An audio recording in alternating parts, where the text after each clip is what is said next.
Welcome to the Deep Dive, your shortcut to being truly well-informed. Today, we're diving into something that, well, it might seem like just a small grammar point on the surface, but trust me, understanding this idea, pronoun-antecedent agreement, it's actually like a superpower for clarity. It's more than correctness, really. Oh, absolutely. It's fundamental. It's about cutting through potential confusion, making sure what you say or write, whether it's a complex report or just, explaining something, is super precise, natural, even. Yeah, and it's fascinating, isn't it, how often misunderstandings crop up. Not because the ideas themselves are so complicated, but because the basic linguistic plumbing isn't quite right. Linguistic plumbing, I like that. Getting this pronoun agreement down, it's like fine-tuning your mental radio. You can send and receive signals, information, much more clearly. It's about making sure the words you use map perfectly to what you're actually thinking. Exactly. And the core idea, when you boil it down, think of pronouns, words like he, she, it, they, we, you, him, her. All those, they're basically stand-ins, nicknames almost. Right, stand-ins for a noun you've already mentioned. That original noun, that's the antecedent. That's the technical term. The original name, you could say. Yeah, the original name. And the agreement part, well, that's where the magic happens, or where it fails to happen sometimes. It just means the stand-in, the pronoun, has to perfectly match the original word, the antecedent. Like snapping two puzzle pieces together, they have to fit? Precisely, and they have to fit in two main ways. First, number. Is it singular, just one thing? Or is it plural, more than one? Okay. If the antecedent, the original word, is singular, your pronoun has to be singular. Think he, she, it. If the antecedent is plural, the pronoun must be plural, they, them, their. Simple enough. One-to-one, many-to-many. And the second way is gender. Now, this applies mostly to singular pronouns. Male antecedents get here, him, his. Right. Female ones get she, her, hers. And what about things, or maybe animals, where gender isn't known or doesn't matter? That's where it and it's come in for singulars and for plurals, they, them, their. Works for everything. People, things, mixed groups, you name it. Okay, so number and gender. Match those up and you're golden. It sounds pretty straightforward when you lay it out like that. It does, doesn't it? Yeah. But this is where we often see slip-ups in everyday language. Right. Let's maybe use an analogy. The source material had a good one. The red car. Ah, yes. So instead of saying, the red car is fast, the red car has shiny wheels, I love the red car, which sounds, well, repetitive. A bit clunky. You use pronouns. The red car is fast. It has shiny wheels. I love it. Much smoother. And in that example, the red car is the antecedent, the original thing. And it is the pronoun, the stand-in. Singular, neutral gender, matches perfectly. Exactly. Now, where does it get tricky? Let's think about a common scenario, maybe in a work context. Imagine hearing this sentence. The manager told the employee that he was getting a raise. Ah. Okay, my first thought is, who's he? Who's getting the raise? Precisely. Is it the manager who's getting a raise and he's just informing the employee? Or is the manager telling the employee that the employee is the one getting the raise? That ambiguity, that could cause some serious problems or just awkwardness. Huge problems, potentially. This is called an ambiguous antecedent. The pronoun he could point to either manager or employee. So how do we fix that? How do we make it crystal clear? You have to rephrase it. You could say, the manager told the employee that the employee was getting a raise. A bit repetitive, maybe, but clear. Or maybe the manager informed the employee about the employee's upcoming raise. That works too. Or if it was the manager told the employee that he himself was getting a raise. Or the manager who was getting a raise told the employee. The point is to leave no doubt. Remove the ambiguity. That really shows the impact of getting this right. It's not just grammar pedantry. Not at all. It's about effective communication. Okay, let's tackle some specific tricky spots. You mentioned indefinite pronouns earlier. They sound plural sometimes. Yes, this is a big one.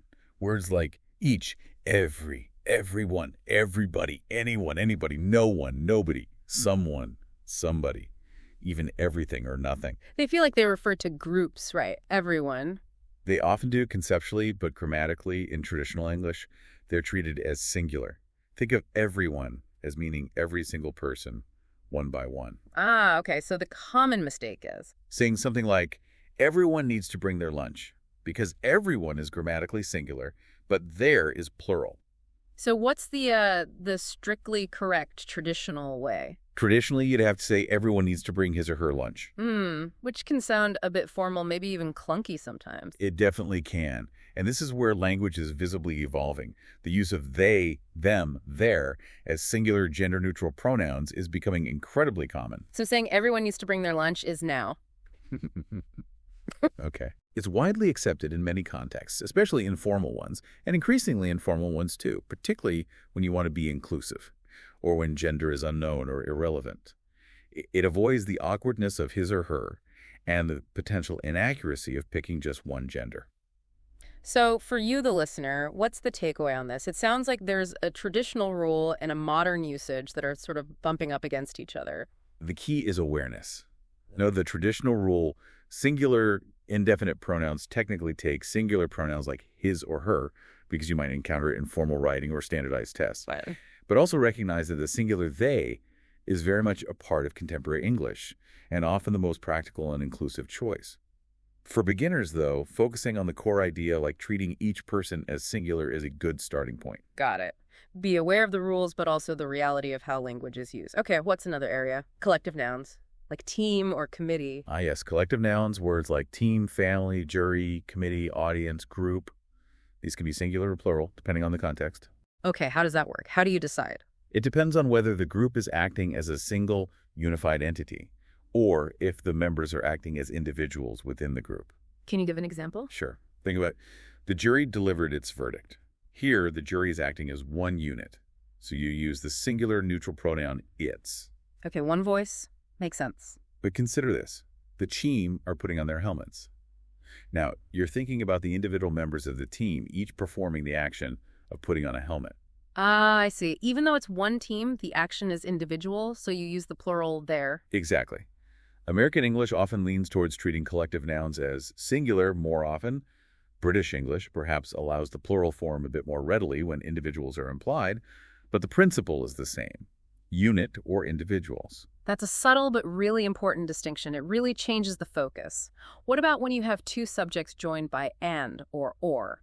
Compound antecedents. Right, another classic tricky spot. If you join two or more antecedents with and, they generally act as a plural unit and take a plural pronoun. Like Sarah and Tom finished their project. Perfect. Sarah and Tom together are plural, so there is correct. Okay, what about or nor? That's different. When singular antecedents are joined by or nor, the pronoun usually agrees with the antecedent that is closest to it in the sentence. Whoa, okay.